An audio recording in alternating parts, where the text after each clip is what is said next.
وبہ نستعین اما بعد۔ قدرت خداوندی کا ایک چھوٹا سا مظہر سنیے اور غور کیجیے۔ اللہ تعالیٰ نے قرآن کریم کے اندر مچھر کی مثال بیان فرمائی ہے۔ اللہ تعالیٰ مچھر اور جو کچھ اس کے اوپر ہے اس کی مثال دے کر شرماتا نہیں۔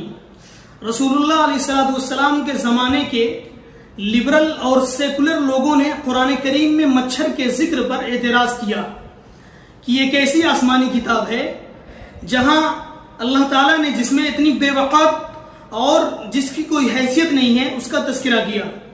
اس پر یہ قرآن کریم کی آیت نازل ہوئی، ان اللہ لا یستحی ان یضرب مثلا ما بعوضۃ فما فوقها۔ اللہ تعالیٰ مچھر اور جو کچھ اس کے اوپر ہے اس کی مثال دے کر شرماتا نہیں۔ اب جب سائنس نے مچھر کے بارے میں بہت سارے انکشافات کیے تو ظاہر سی بات ہے کہ پوری دنیا سوچنے پر مجبور ہو گئی، یہ چھوٹی سی مخلوق کتنے انسانوں کا جان لے لیتی ہے، یہ آپ اور ہم سب تمام لوگ اس سے واقف ہیں، اور اس پر تو بہت تفصیلی گفتگو ہو سکتی ہے، مگر میں چند باتیں آپ حضرات سے شیئر کر رہا ہوں اور آپ کو بتلا رہا ہوں جس سے فائدہ ہوگا۔ آپ یہ سمجھ لیجئے کہ مچھر کی 100 آنکھیں ہیں جو سب کے سب اس کے سر میں ہیں۔ اب اس کے بعد دوسری جو چیز ہے، مچھر کے 48 دانت ہیں، 48، اور تیسری بات یہ ہے کہ مچھر کے 3 دل ہیں اور تینوں مختلف قسم کے ہیں۔ مچھر کے سونڈ میں 6 چھریاں ہیں، یعنی 6 ہتھیار ہیں، اور وہ تمام کے تمام اپنا ہر کام الگ الگ طریقے سے کرتے ہیں۔ مچھر کے دونوں طرف 3 پر ہیں۔ مچھر کے اندر حرارت کا پورا نظام ہے، اسی کے ذریعے انسانی جلد کی رنگت اور تاریکی میں اس کو پہچان لیتا ہے، جس کی وجہ سے انسانی جلد اس کو بنفشی رنگ کی معلوم ہوتی ہے۔ مچھر کی سوئی میں نشہ کرنے کا انتظام بھی پایا جاتا ہے، جس سے کاٹتے وقت انسان اس کو محسوس نہیں کر سکتا۔ اب اس کے بعد مچھر کے اندر خون کا تجزیہ کرنے کا انتظام بھی ہے، اس لیے یہ ہر خون وہ خود نہیں چوستا ہے۔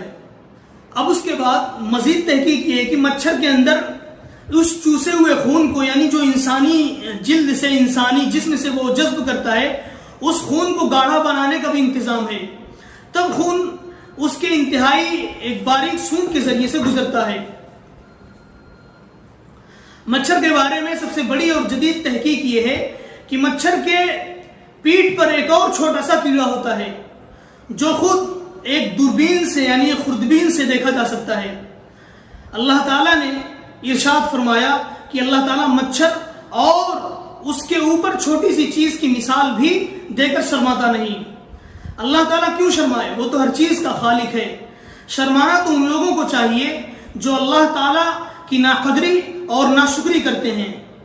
میرے عزیز دوستو، اللہ تبارک و تعالیٰ کی ایک ایک چیز پر ہم جب غور کریں گے تو ظاہر ہے کہ اس کے اندر پوری کائنات بسی ہوئی معلوم ہوتی ہے، اس کے اندر ایک سسٹم اور ایک نظام معلوم ہوتا ہے۔ اللہ تعالیٰ نے قرآن کریم میں جو مچھر کی مثال دی ہے وہ بھی کسی حکمت سے خالی نہیں ہے۔ اللہ تعالیٰ ہمیں سوچنے اور سمجھنے کی توفیق عطا فرمائے۔ وآخر دعوانا الحمد للہ رب العالمین۔